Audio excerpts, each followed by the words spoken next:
Spirit of man, மனிதனுடைய ஆவி. இந்த ஸ்பிரிட் வந்து ஆண்டவர் நமக்கு கொடுக்கறது. ஆதியாகமம் 2வது அதிகாரம் 7வது வசனத்தில் நம்ம வாசிக்கிறோம்ல, மனிதனை ஆண்டவர் உருவாக்கும் பொழுது அவனுடைய நாசியிலே தன்னுடைய சுவாசத்தை ஊதினார், அவன் ஜீவ ஆத்துமாவானான்.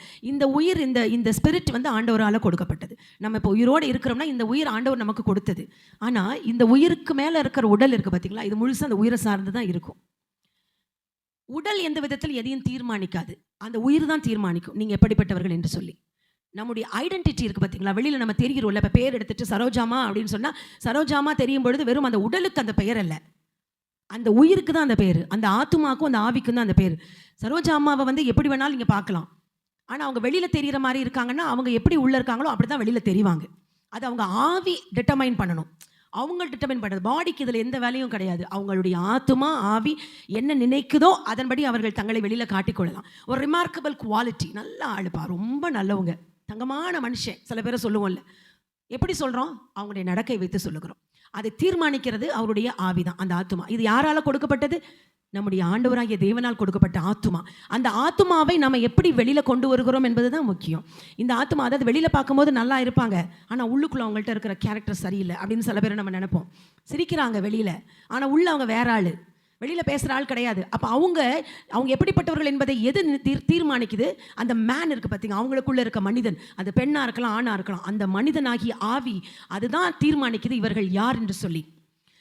அந்த மனிதனுக்கு ஆண்டவர் நிறைய விஷயங்களை கொடுத்துருக்கிறார். அவனுக்கு எப்போ ஜீவ ஆத்துமாவை கொடுத்தாரோ அப்பொழுதே அவன் ஒரு இன்டலெக்சுவலாக கொடுத்துருக்காரு, இன்டலெக்டாக கொடுத்துருக்காரு. அப்படி தானே பார்க்குறோம். எவ்வளோ பேர் கணித மேதைகள் இருக்காங்க, அறிவியல் அறிஞர்கள் இருக்காங்க, சில பேர் லாங்குவேஜில் பயங்கர ஸ்கில்ஃபுல்லாக இருக்காங்க. ஒவ்வொருத்தருக்கும் ஒரு குவாலிட்டிஸ் இருக்குல்ல.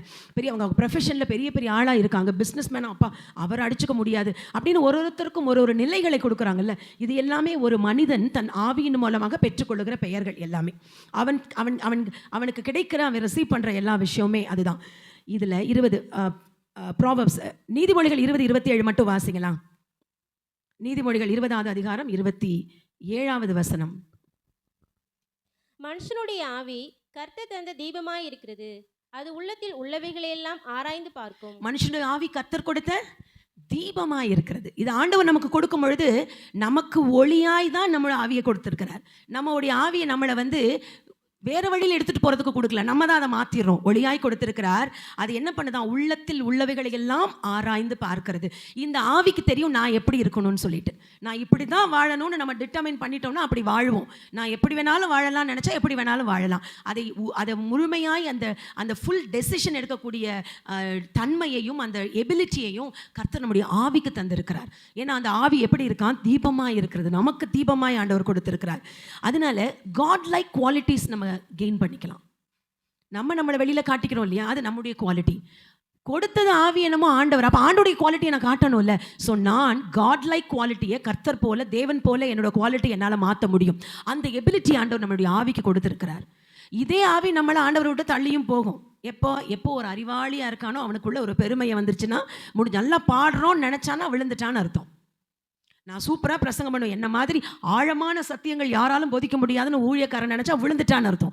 அந்த ஆவி எங்கே கொண்டு போகுது? அவனை பாதாளத்தின் வாசல்களுக்கு கொண்டு போகுது. சாதாரணம் கிடையாது, எல்லாருக்குமே இப்படி தான். ஒருத்தர் 2 பேர் இல்லை, அல்ல ஊழியக்காரங்க விசுவாசிகள், எல்லா மனிதர்களுக்கும் இது கொடுக்கப்பட்டது.